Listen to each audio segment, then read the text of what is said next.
Hello and welcome. I am Ladi Akiridoluale. Tonight, British High Commissioner to Nigeria Paul Arkwright says Britain is against agitation for the secession of any part of Nigeria.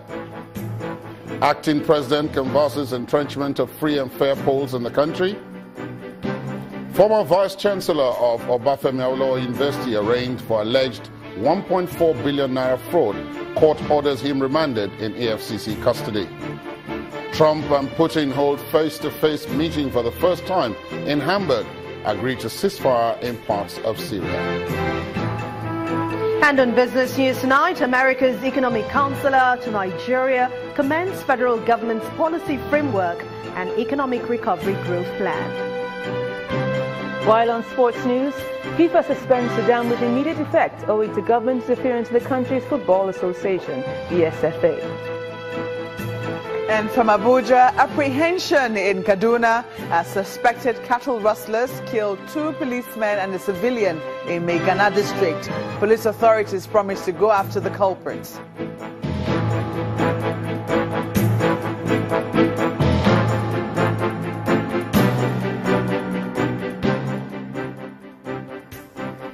We begin tonight with this clarification from the British High Commissioner to Nigeria, Mr. Paul Arkwright, on the agitation for the state of Biafra.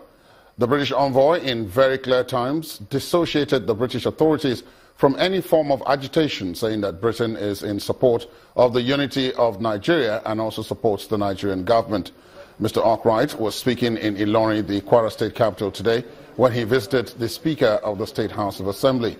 He says Nigeria is important to Britain and that his country strongly believes in one Nigeria. We have nothing to do with any agitations aimed at the breakup of Nigeria. We strongly support the unity of Nigeria. We strongly support the federal government.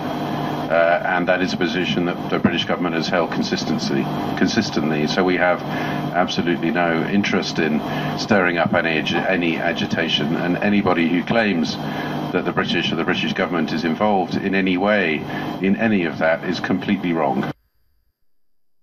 And a coalition of civil society organizations and lawmakers from the All Progressives Congress and states' houses of assembly are appealing to Nigerian youth to fight for the peace and unity of the country. At a media conference in Abuja, the groups attribute the recent agitations and calls for self-determination to the failure of a few members of the political elite. The group advised youth to work at increasing their participation in politics with a view to making the necessary change they desire.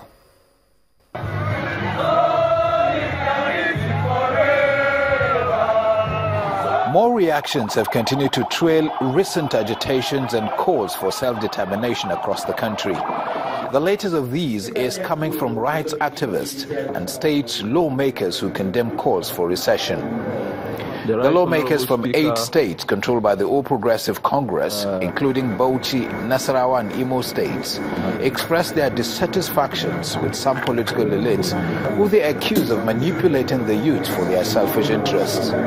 They call on Nigerian youths to shun such manipulations. The youth, the entire leaders, and we that were in the system, some of us are youth, and we're in the system today, are saying manipulation time is over. Those calling for division are doing so for selfish, political motivated games, which does not bear the common interest of our dear people and poor masses. We as Nigerian youths will henceforth resist any attempt by our elites to manipulate us into hurting our future.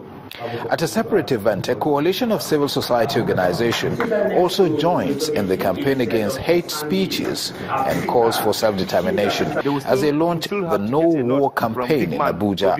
According to them, the campaign is to sensitize youth about the gains of Nigeria's unity and warn against secession. It is not a fault of one person, it is a fault, of political class that have constituted themselves as a club of exploiters and manipulators. As we are heading to 2019, they are already warming up, trying to buy arms and ammunition to arm the youth to use it to kill themselves, because you will never see their children and you will never see their relation in this fight. We are thinking of promoting activities that will de-escalate tension and prevent sectarian war in Nigeria. 2, we're equally considering mobilizing state and non-state actors to mainstream the No War campaign into existing mandates or activities. The lawmakers and members of the civil society organizations say they plan to take the campaign to the states. They express optimism that the campaign will achieve its goals and help douse the tension that the recent agitations have caused in the country. Acting President Professor Yemi Osinbajo has called for the entrenchment of free and fair elections, which he identifies as fundamental to the stability of any country. The acting president says the right to freely elect leaders should not only be by word of mouth, but should be adhered to in practice. Professor Osinbajo was speaking during a visit by a delegation of ECOWAS network of electoral commissions led by its chairman, Professor Mahmoud Yakubu, at the State House. Our correspondent, Gloria Umezeoke, reports. The acting president's meeting with members of ECOWAS network of electoral commission led by its president, Professor Mahmoud Yakubu. Members of the electoral commissions across West Africa are here with one focus: how best to further guarantee credible elections in the 15 ECOWAS countries.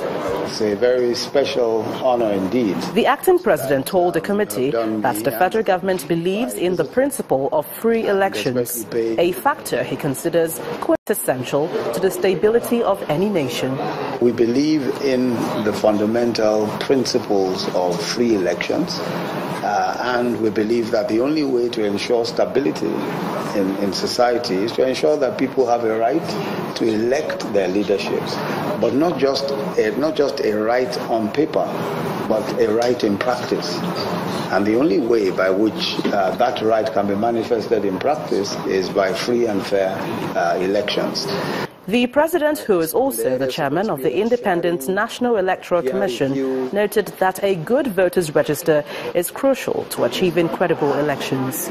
A well-conducted election can be a panacea for peace. In fact, the latest to approach INEC for support is ELECAM, the Electoral Commission of the Republic of Cameroon. And we're sending some of our experts in IT to help them develop an electronic voter register, believing that the starting point for a credible election is a good voter register. In the last 1 year, the network says it has recorded successful and violence-free elections in sister countries like Niger and Benin Republic, Ghana and the Republic of Cape Verde, and also will undertake a needs assessment. I'm so glad to hear of the great successes of all of the electoral commissions, and the fact that a needs assessment is being done as part of the practical steps to see how it is that the ECONEC can work with individual countries to improve their electoral processes and to improve electoral outcomes also. I think that this is wonderful. We have supported several of our brothers in the sub-region, and we intend to continue to do so. The Electoral Commission informed the acting president of its decision to permanently locate its secretariat to Nigeria, a decision that is believed would help strengthen the nation's electoral process and the sub-region. Gloria Umezuke, Channels Television News. Meanwhile, the former chairman of the Independent National Electoral Commission, Professor Atahiru Jega, has called for increased participation of youth in politics as well as other leadership positions.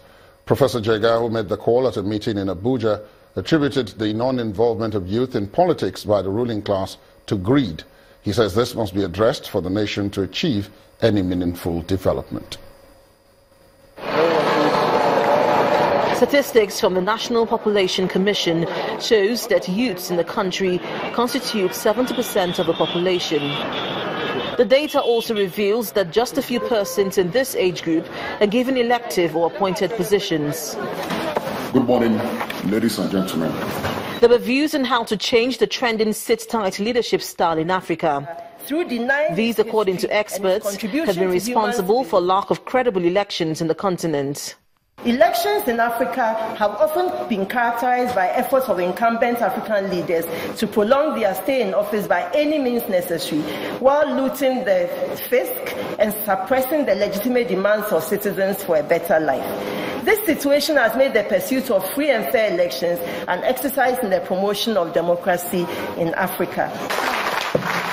Some Nigerians at this event, however, believe that the time has come to bridge the gap between the ruling class and the youths. The youth are in the majority demographically, but they are in the minority politically. So we need to cultivate those with the right values and the right attitude and disposition and bring them, because the youth all over the world are the transformative agents of countries. In our own country, we underrate them, we don't give them good education, they don't get employment, and they apply their creative abilities to criminality. We have to change this, and it's very important for progress and development in our country. Leaders should give rather than take. The Bible, the Quran tells us to take care of the orphans. We take from the orphans. You know, we are supposed to take. Even our constitution says we should seek the welfare and security of our people. We don't seek their welfare. We don't seek their security. And our motto is corruption. Our motto is indiscipline. Our motto is fraud. And these are not areas of giving. They are areas of taking.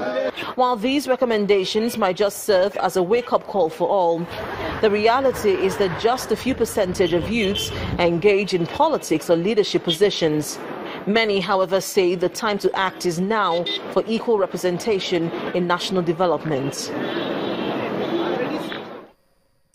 The Economic and Financial Crimes Commission has today secured a court ruling to keep in its custody the immediate past Vice-Chancellor of the Obafemi Awolowo University, Professor Anthony Elujoba, until July the 11th, when a date will be fixed for his trial.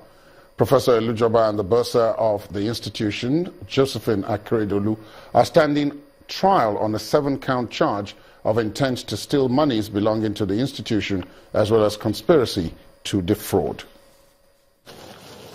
The premises of the Osun State High Court are not used to this amount of people here to witness the arraignment of former acting Vice-Chancellor of the institution, Professor Anthony Elujoba, and the bursar, Josephine Akeredolu, by the EFCC over charges bordering on intent and conspiracy to steal, fraudulent conversion, intent to defraud, abuse of office, among others. Staff of the Obafemi Awolowo University, OAU Ile-Ife, armed with several placards to support the former acting Vice-Chancellor, describing his arrest and arraignment as a show of double standard by the EFCC, whom they accused of looking away from prosecuting a petition written before the anti-graft body in March. There are a lot of things that's going on in Obafemi Awolowo University in the past, not under the present administration. But it's really unfortunate that the people that are now suffering, the innocent ones are now suffering when they allow people that are looters. I call them looters without any salvation. And if they want to go to the court of law, they can go. Inside the courtroom, the lead defense counsel, Ibrahim Lawal, who had earlier filed a bail application before the court, made an oral plea for bail for the defendants, citing their integrity and past compliance with EFCC invitations as grounds. This was opposed by EFCC counsel Festus Ojo, who explained that granting such prayers could affect the process of justice and asked that the defendants be remanded in Ilesha prison. After much deliberation, Justice Oladimeji, in his ruling, ordered that the defendants be remanded in EFCC custody pending bail application hearing. The prosecution was served in court bail application this morning, and under the law we are entitled, under the principle of fair hearing, to respond. So we have asked for time for us to respond to that application, and the court has adjourned till next week Tuesday. we made an attempt to move the bail application for the two defendants, but the court insists that the other party should have opportunity to react to the bail application, and so we hopefully by Tuesday next week the bail application will be had. In part two, after the break, women in journalism challenged to embrace new technology in order to stay ahead in the profession. Do stay on with us.